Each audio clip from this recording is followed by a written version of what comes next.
the enemy's a liar from the beginning.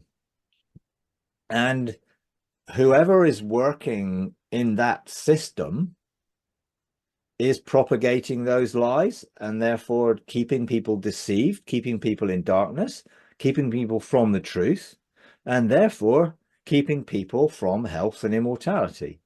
And, you know, that's big business. I mean, who controls most of the world's money?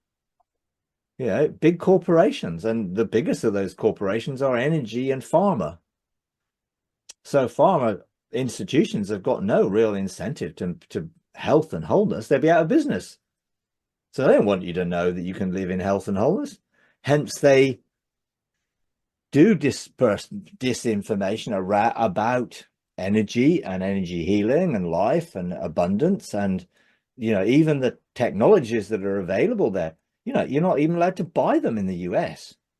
You know, you've got to sort of import them, and be careful about it because of things. You know, there's all sorts of things about, you know, royal Rife and the Rife frequencies, and, you know, the mysterious nature of his death and destruction of his, you know, information and discoveries. Yeah, there's a lot of stuff out there which is designed to keep control with the people who maintain that stuff, and they often control the media. So they control big media institutions, and also maybe the algorithms that keep us, you know, seeing deceptive posts and seeing things which confuse or disseminate stuff or hide things within conspiracy theory and everything else, you know. And I think there is a promotion of that. You know, deception is part of the tool the enemy uses to keep us from the truth, keep us in darkness to who we are, keep us in darkness to our sonship, keep us in darkness towards health and immortality, you know, focusing that. No, I think, oh, people are awakening. So you're going to find that there are much more well-known sources that are now beginning to gain popularity and are overcoming that misinformation and disinformation because they're doing it in a very organized and professional way. And they're seeing results. You know, and as soon as you start seeing great results, then people start to take notice of the testimony that they're hearing.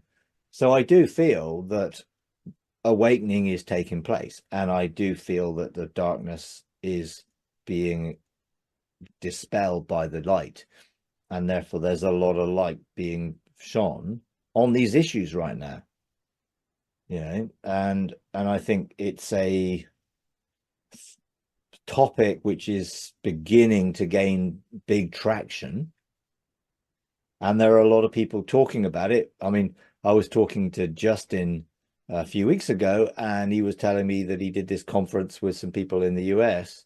I mean, I'd never heard of them, but they were, you know, massively talking about immortality in different ways, about an economy of immortality. And, you know, because if you're not going to die, you got to be able to sustain life. Well, obviously, if you're a breatharian, then you don't need to eat much.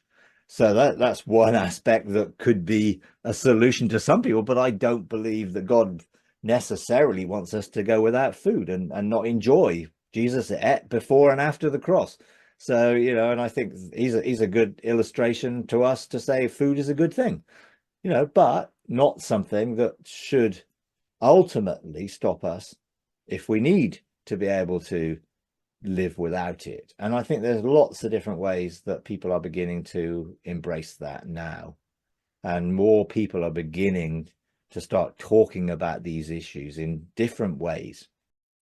If you enjoy these videos, would you please take a moment to like, comment, and subscribe? It really does help. Thank you very much.